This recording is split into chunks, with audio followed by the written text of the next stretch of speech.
Friends, gather round because the Trump administration is at it again, and this time they're shaking things up like a Kofef-fueled toddler in a snow globe.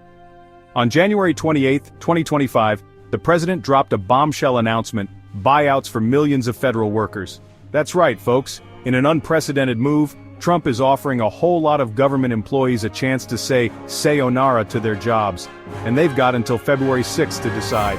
Tick-tock, people, tick-tock. Now you might be thinking, John, buyouts aren't exactly new. What's the big deal? Well, my dear viewers, the sheer scale of this is what's got everyone's knickers in a twist. We're talking millions of workers across a whole bunch of departments. This isn't your grandma's spring cleaning. This is a full-blown government yard sale. And no one's quite sure what's going to be left when the dust settles. But wait, there's more. This buyout bonanza isn't happening in a vacuum. It's all part of a larger Trumpian scheme. A grand plan to reshape the federal government in his image. Think of it like a reality show makeover, but instead of outdated kitchens and questionable fashion choices, we're talking about essential public services and the livelihoods of millions. So, buckle up, buttercups, because we're about to dive deep into the wild world of Trump's federal worker buyouts. We'll break down the details, the reactions, and the potential fallout because, frankly, America needs to know what is really going on. Alright, let's get down to brass tacks. Who exactly is eligible for this golden parachute out of government work? Well, it's not as simple as sending every bureaucrat packing with a suitcase full of cash. There are some exceptions, of course. Postal workers, military personnel, immigration officials, folks in certain national security roles, and a few other essential positions are being left out in the cold, at least for now. But for everyone else, it's basically a free-for-all. From park rangers to pencil pushers, if you've got a federal job, you've got a choice to make. And what a choice it is. Trump's administration is offering a sweet deal, roughly 8 months worth of pay and benefits. That's right, walk away from your desk by September 30th, 2025, and you'll get a nice little severance package to tide you over. Now you might be thinking, John, that sounds too good to be true. What's the catch? Well, there's always a catch, isn't there? While the buyout itself might seem like a sweet deal, it comes bundled with a whole host of other policy changes that are leaving many federal workers feeling like they're stuck between a rock and a hard place. Remember those pandemic-era flexible work arrangements? Yeah, those are gone. Trump wants everyone back in the office 5 days a week, no excuses. And just to make things even more fun, he's also introducing these vague enhanced standards of suitability and conduct for federal employees.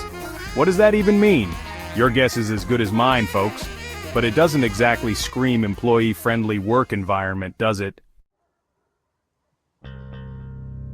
You can imagine the reaction to all this, right? It's like someone dropped a beehive into a library, chaotic to say the least.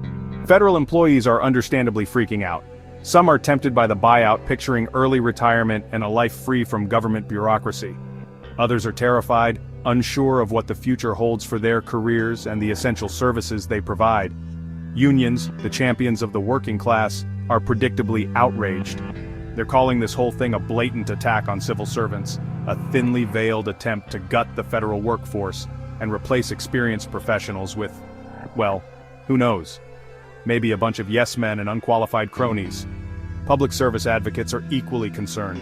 They're sounding the alarm, warning that this mass exodus of experienced workers could cripple essential government functions. Imagine the chaos. Delayed passports, backlogged loan applications, food inspections going haywire. It's a recipe for disaster. And then there's the whole issue of morale. How can anyone expect the remaining federal workforce to function effectively when they're constantly looking over their shoulders, wondering if they're next on the chopping block?